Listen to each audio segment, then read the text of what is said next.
हाय viewer, मैं वीरेंद्र कुमार और आज आप सभी के लिए लेकर के आए हैं पटधारक दीवार रिटेनिंग वाल। यानी आपको आज बताया जाएगा कि जो रिटेनिंग वाल होगा वह कहाँ पर और किस लिए बनाया जाता है, कैसे बनता है, इसका क्रॉस सेक्शन और बार कटरमेंट किस प्रकार से होगा। तो सबसे पहले अगर बात किया जाए तो थोड़ा सा इसके परिचय के बारे में जान लिया जा रहा है कि जो रिटेनिंग वाल होता है ये हमारा इस प्रकार से ऐसे बना होता है। एक भाग इसका टेपर्ड होता है और यहाँ पे ये इस प्रकार से ऐसे करके बना होता है। यहाँ पे जो ये भाग होता है यह पूरा भाग इसका स्लेब कहलाता है। नहीं, इसका बेस स्लेब होगा। जो यहाँ पे दीवार बनाई गई है इस दीवार का यह बेस स्लेब कहलाता है। साथ ही अगर बात किया जाए तो ये हमारा टो कहलाता है और ये कहलाता है हमारा हिल, और ये वाला जो भाग होता है ये हमारा स्टेम कहलाता है। ये इसके भाग के नाम हो गए। अगर बात किया जाए कुछ इसके माप की, तो यहाँ का माप जो रखा जाता है यह हमारा 15 से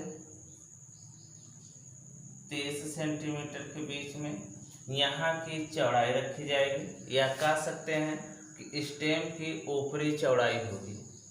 अब स्टेम की जो निचली चौड़ाई होगी यहाँ से लेकर के अगर यहाँ तक की बात किया जाए तो यह स्टेम की निचली चौड़ाई कहलाएगी, और यह रखा जाता है h/10। और यह h/10 जो होता है यहाँ पे h जो दिखाया गया है यहाँ से, या कह सकते हैं स्लेब से स्टेम की ऊंचाई h होती है, यही h यहाँ पे रखा जाता है। अगर बात किया जाए इसकी चौड़ाई की कि जो हमारा बेस स्लेब होगा यह किस माप का होगा, तो जो बेस स्लेब रखा जाता है यह 0.4H से लेकर के 0.6H तक रखा जाता है। इतना यहाँ पे रखा जाता है, यानी जितना ऊंचाई होगा ऊंचाई का 0.4 से 0.6 गुणा तक इसकी चौड़ाई रखी जाएगी। अगर बात किया जाए स्लेब की ऊंचाई की, तो यहाँ से यह बेस स्लेब की ऊंचाई कहलाएगा। यह ऊंचाई 9 सेंटीमीटर से लेकर के और 45 सेंटीमीटर के बीच में कुछ भी रखा जा सकता है। यानी ये जो हमारी इसकी मोटाई होगी यह इसके बीच में रखा जाएगा। अगर बात किया जाए तो यहाँ पे जो एक भाग टेपर किया जाता है, कहीं पे भी हो सकता है, लेकिन यहाँ पे क्या होगा, एक तरफ मृदा का भराव कर दिया जाता है। जैसे कहा जाए कि कहीं पे हमको जल का भंडारण करना है या कहीं पे कोई बाग बनाना है, तो वहाँ उस स्थान पे हमको रिटेनिंग वाल बनाने की आवश्यकता पड़ती है। अगर अब बात किया जाए कि ये तो हमारा टोटल हो गया कि 0.4H से 0.6H के बीच में कुछ रखा जाएगा, लेकिन जो यहाँ पे हिल और टो के बारे में बांट दिया गया है, हिल और टो के बारे में बांट दिया गया है, इसका कितना कितना माप होगा। तो अगर बात किया जाए टो की, तो यहाँ से यहाँ तक यह टो कहलाएगा, और यह रखते हैं 0.3B, जहाँ B हमारा यही होता है कि 0.4H से लेकर के और 0.6H तक होता है, या B बराबर इसी को कहा जाता है कि इतना होगा। अगर बात किया जाए इसमें छड़ किस प्रकार से डाले जाएंगे, तो जो इसमें छड़ डाले जाते हैं इसमें डाले जाएंगे मेन बार और डिस्ट्रीब्यूशन बार, जो हमारा स्टेम होगा। जो स्लेब होगा इस स्लेब में भी मेन बार डिस्ट्रीब्यूशन बार डाले जाएंगे। अब अगर मृदा का दबाव बहुत अधिक इस पे पड़ता है, जल का दबाव कम होता है, तो ऐसे स्थिति में क्या करते हैं, यहाँ इसके स्लेब से नीचे एक दीवार और छोटी सी बना दी जाती है। जो इसका कुंजी कहलाता है। लेकिन अभी उसकी बात नहीं की जाएगी, सिर्फ हम इतने का बात करेंगे। तो इसमें अब जब मेन बार डाले जाते हैं तो वह मेन बार हमारा यहाँ से सीधा प्लग पे आएगा, इस वाले प्लग पे सीधा आएगा, और ये यहाँ नीचे तक ऐसे ला करके हुक बना देंगे, और इधर से ये वाला यहाँ पे हुक बन जाएगा, और यहाँ पे भी ऐसे इसको हुक बनाते हैं। जो इसमें कवर रखते हैं, स्टेम में जो कवर होगा वह हम रख देते हैं 50 mm कवर। 30 से 50 रखा जाता है, 50 mm कवर मान लेते हैं। जो हमारा स्लेब में होगा, स्लेब का कवर इससे कम होगा। अब जो यहाँ पे दिखाए गए हैं ये सारे हमारे मेन बार कहलाएंगे। अब इसमें डिस्ट्रीब्यूशन बार भी लगाए जाएंगे। तो जो मेन बार लगाया जाता है, मेन बार और डिस्ट्रीब्यूशन बार के व्यास के बारे में आपको पहले बताया जा चुका है, जो नीचे डिस्क्रिप्शन लिंक में और वीडियो दिए गए हैं। जब आपको कॉलम बताया जा रहा था उस समय बार के बारे में बताया गया था। तो अब यहाँ पे जो मेन बार हमारा है, ये जो रखा जाता है मैक्सिमम 300 mm की दूरी पे, सेंटर टू सेंटर। लेकिन जो डिस्ट्रीब्यूशन बार रखे जाते हैं, हमारा distribution bar 450 mm centre to centre रखा जाता है।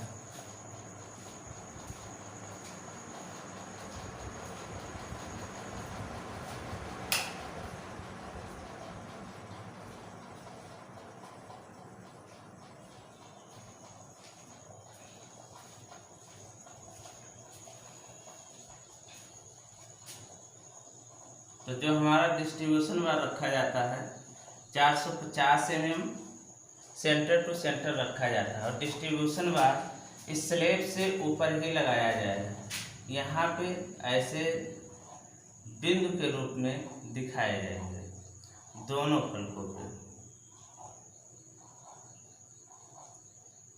ये सारे हमारे हो जाएंगे। इसके बाद अब क्या किया जाएगा कि जो हमारा स्लेब है, बेस स्लेब, इस बेस स्लेब के अंदर भी छड़ डाले जाते हैं, यानी टो में और हिल में भी यहाँ पे अब छड़ डाले जाएंगे।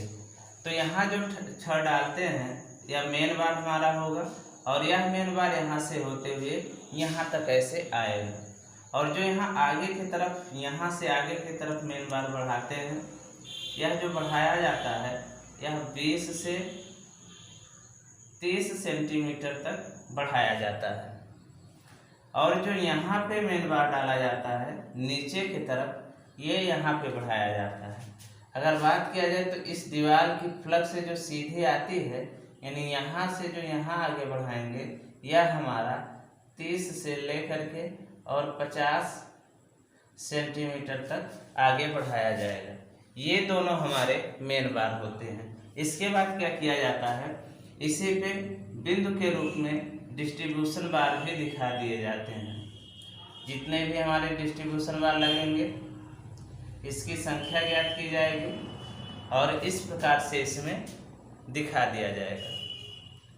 अब हम इसी के एक क्वेश्चन पे विचार करते हैं कि अगर कोई क्वेश्चन दिया गया हो तब हम ये किस प्रकार से दिखाएंगे।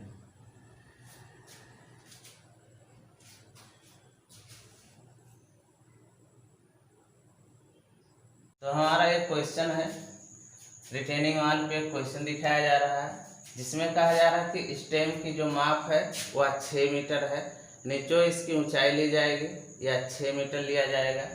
इसमें मुख्य छड़ और ताप छड़ कहा जा सकता है कि जो डिस्ट्रीब्यूशन बार डाले जा रहे हैं 20 mm और 12 mm के। जो इसका स्लेब है वह इतना मीटर चौड़ा है, 2.5 मीटर। मुख्य छड़ स्लेब में 16 mm व्यास का और ताप छड़े 12 mm व्यास के डाले जा रहे हैं। इसके बाद कहा जा रहा है कि यदि किसी अन्य आंकड़े की आवश्यकता है तो वह आप मान सकते हैं। अब हम इस क्वेश्चन के आधार पे एक रिटेनिंग वॉल बना रहे हैं।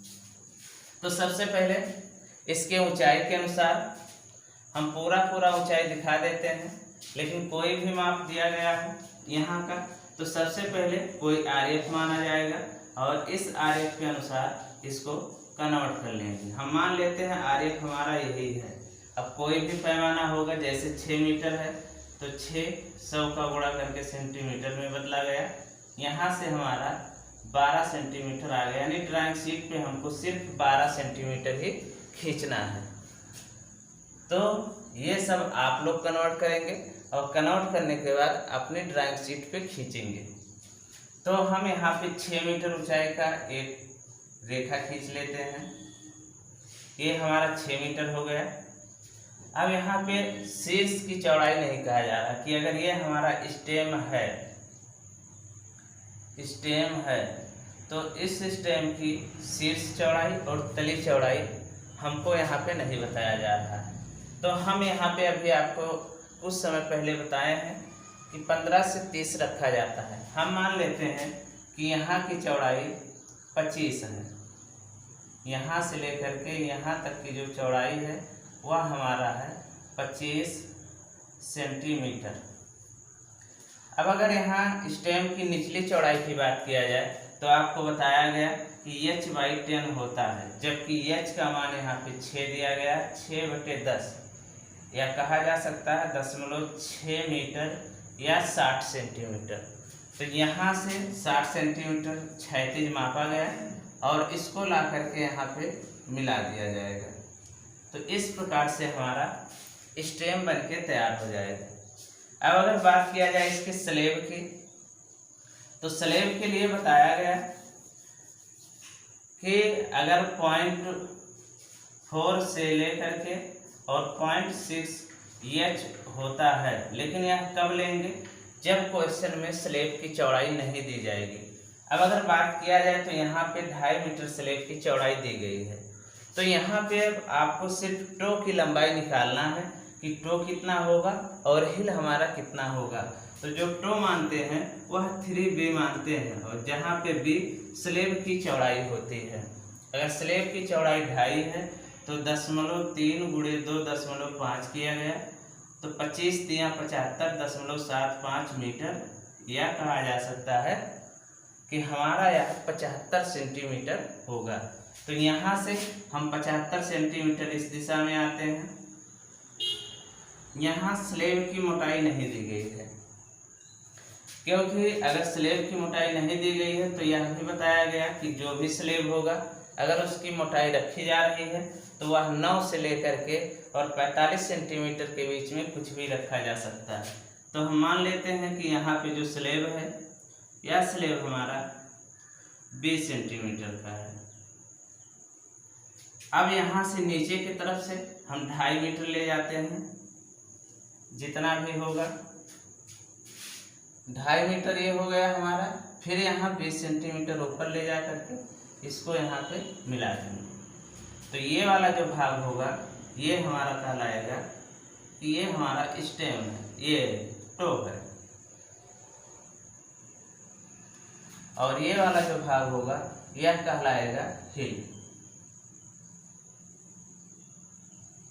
यहाँ से इतना भाग हिल हुआ, इतना भाग टो हुआ। अगर पूरे भाग की बात किया जाए तो ये हमारा बेस स्लेब हुआ। अब हम इसके माप दिखा देते हैं कि यहाँ से लेकर के और यहाँ तक का जो माप दिया गया है यह हमारा दिया गया है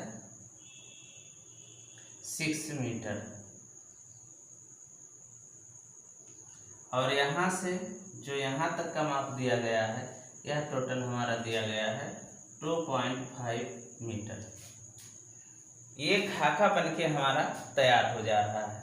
अब इसमें हम छड़ को दिखाएंगे कि इसके अंदर छड़ किस प्रकार से डाले गए हैं। तो सबसे पहले अगर बात किया जाए तो हम दिखा देते हैं स्टेम में। अगर स्टेम में बात किया जाए तो कहा जा रहा क्वेश्चन में 20 mm व्यास का मुख्य छड़ लगाया गया है।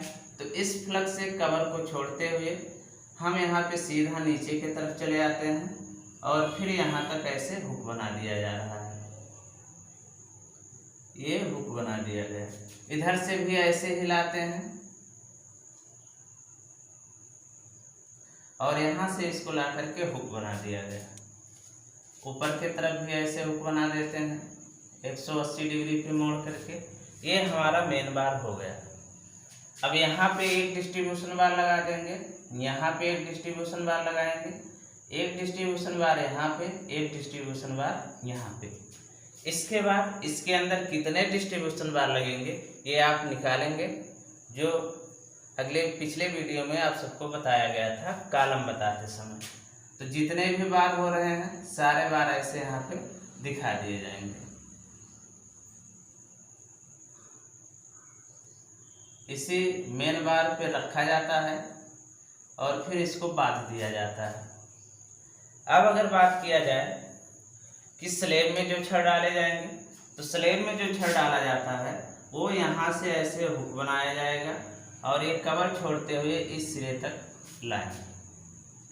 और यहाँ जब नीचे की तरफ डालते हैं तो यहाँ पे हुक बनाते हैं और ये यहाँ से ऐसे बनाया जाता है। जो यहाँ आगे बढ़ाया जाता है ये यहाँ से यहाँ तक हमारा होता है 30 से 50। तो यहाँ पे हम मान लेते हैं कि 50 सेंटीमीटर छड़ को आगे बढ़ाया गया है। अब इस छड़ पे हम डिस्ट्रीब्यूशन बार को दिखाते हैं। तो एक डिस्ट्रीब्यूशन बार यहाँ पे लगाएंगे, एक डिस्ट्रीब्यूशन बार यहाँ पे लगाएंगे और जितने भी दूरी पे लगाना चाहते हैं मैक्सिमम 400 mm। तो उस से ज्ञात कर लिया जाएगा कि कितने डिस्ट्रीब्यूशन बार हो रहे हैं, उतने डिस्ट्रीब्यूशन बार इस पे और यहाँ ऊपर वाले पे यहाँ पे और यहाँ पे लगा करके सारे डिस्ट्रीब्यूशन बार ज्ञात कर लिए जाएंगे और फिर इसको इस प्रकार से दिखा दिया जाएगा। तो ये हमारा हो जाएगा। अब इसके सारे आंकड़े दिखा दिए जाएंगे। अगर चाहें तो इसमें से कुछ छड़ को काट करके दिखाया जा सकता है। जैसे कहा जाए कि ये स्टेम हमारा है। अब अगर इसमें से कुछ छड़ को काटा जा रहा है तो h/2 से लेकर के h/3 तक काट करके दिखाया जा सकता है। ये इतना हमारा 2 मीटर हो जाएगा, ये भी 2 मीटर हो गया और ऊपर भी 2 ही मीटर हमारा बचा। यहाँ से लेकर के यहाँ तक ये भी हमारा 2 ही मीटर हुआ। अब यहाँ पे अगर छड़ को काट रहे हैं तो इस प्रकार से ऐसे काट करके दिखाया जाता है। अगर इस प्रकार से काटते हैं तो यहाँ पे क्या होता है कि एक छड़ को छोड़ करके एक छड़ काटा जाता है। जैसे अगर कहा जाए ऐसे 4 छड़ बिछाए गए हैं तो इन 4 से एक पहले और लास्ट वाला नहीं काटा जा सकता। एक को काटा गया, एक को छोड़ा गया, फिर एक को काटेंगे, फिर एक को छोड़ेंगे, ऐसे करके यहाँ पे डाला जाएगा। यानी जो ये काटा गया है इसी प्रकार से काटा जाएगा। यानी कहा जाएगा कि कोई छड़ ऐसे था, पूरे दीवार की चौड़ाई नहीं दी गई है, कुछ भी माना जा सकता है। मान लेते हैं कि दीवार जो हमारा था अभी उस पर विचार कर लिया जा रहा है, पहले यहाँ पे दिखा दिया जा रहा है। 2 मीटर हो गया, 2 मीटर हो गया, ये हमारा हो गया स्टेम। ये दोनों हमारे ये हो गया मेन बार। यहाँ पे इसको दिखाया जा रहा है मेन बार, मेन बार 20 mm व्यास का @100 mm सेंटर टू सेंटर। अब जब एक के बाद एक को काट दिया जाएगा, जैसे अगर कहा जाए कि ऐसे छड़ बिछाए गए थे ऐसे करके, अगर यहाँ से इतना भाग काटा जा रहा है, इतना भाग काटा जा रहा है, यहाँ 100 का अगर गैप रखा गया था, तो अब अगर जहाँ से काट दिया गया है उससे ऊपर देखेंगे तो यह गैप 100 से 200 हो जाएगा। यानी अगर यहाँ पे मेन बार दिखाया जाए तो यहाँ पे जो हमारा मेन बार होगा, यहाँ लिखेंगे मेन बार 20 mm व्यास का @200 mm सेंटर टू सेंटर हो जाएगा। अब और ऊपर जाएंगे तो फिर एक के बाद एक को ऐसे काटेंगे, नहीं 200 इधर था, 200 इधर, टोटल हमारा 400। अगर यहाँ पे बात किया जाए तो यहाँ पे जो मेन बार डाले गए हैं, मेन बार 20 mm व्यास का, ये डाला जा रहा है 400 mm सेंटर टू सेंटर। तो इस प्रकार से यहाँ पे हो गया। अब अगर बात किया जाए डिस्ट्रीब्यूशन बार की, तो ये जो बिंदु के रूप में दिखाए गए हैं ये सारे हमारे डिस्ट्रीब्यूशन बार हैं। यहाँ लिखेंगे डिस्ट्रीब्यूशन बार, और यह डिस्ट्रीब्यूशन बार 12 mm व्यास का लगाया जा रहा है। 12 mm व्यास का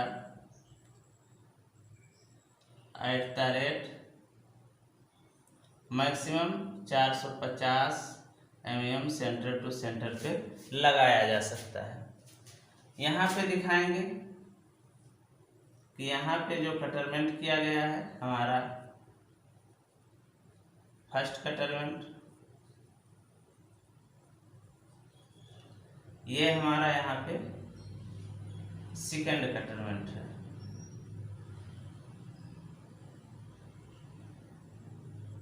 सेकंड कटरमेंट है। यहाँ पे अगर बात किया जाए तो यहाँ से लेकर के यहाँ तक जो हमारा है ये है 25 सेंटीमीटर। अब इसमें दिखा देते हैं जो ये हमारा है पूरा पूरा, ये इसको कहेंगे बेस स्लैब। यहाँ पे मेन बार को दिखा देते हैं, ये हमारा मेन बार है, और ऊपर जाएंगे तो यह भी हमारा मेन बार है। तो यहाँ लिखेंगे मेन बार स्लैब में 16 mm व्यास का क्वेश्चन में दिया गया है। 16 mm व्यास का 300 mm सेंटर टू सेंटर लगाया जा रहा है।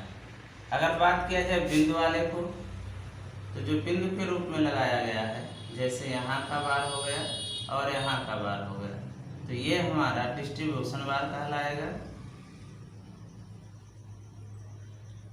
डिस्ट्रीब्यूशन बार, और यह लगाया जा रहा है 12 mm व्यास का maximum 450 mm centre to centre. इस प्रकार से इस पे बार को लगा करके दिखाया जाता है। ये हमारा रिटेनिंग वॉल हुआ। अब अगर इसमें दिखाना हो कि इसका बार कटरमेंट किस प्रकार से बनेगा, तो इस दीवार की लंबाई नहीं दी गई है, तो यहाँ पे आप कुछ भी लंबाई मान सकते हैं। मान लिया जा रहा कुछ भी लंबाई ऐसे है, और यहाँ पे हम सारे छड़ दिखा देते हैं। कितने कितने पे? सबसे पहले दिखाया गया है 100 mm पे, तो 100 mm पे ऐसे सारे बार दिखा देते हैं।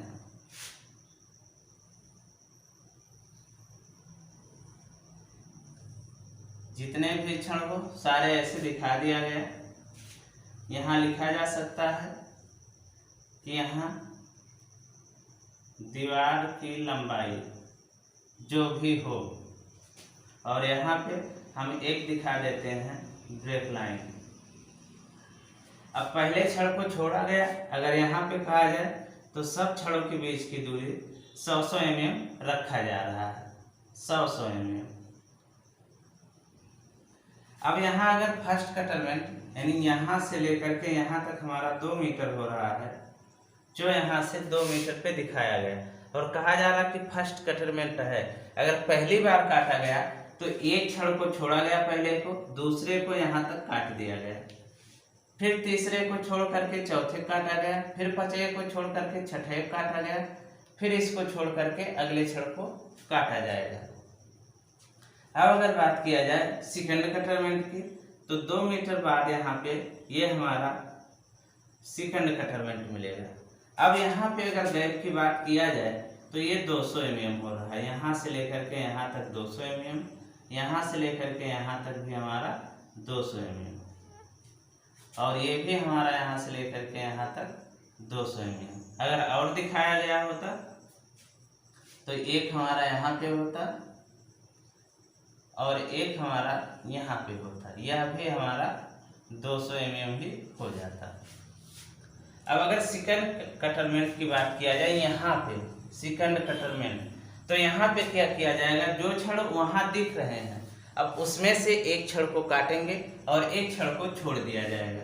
तो यहाँ से पहले छड़ को काटा गया, छोड़ा गया, दूसरे को काट देते हैं, फिर एक को छोड़ते हैं, एक को काटते हैं, और यहाँ पे अब हमारा जो स्पेसिंग हो जाएगा 200 200 400 mm, और यहाँ पे भी स्पेसिंग ऐसे ही हमारा हो जाएगा 400 mm।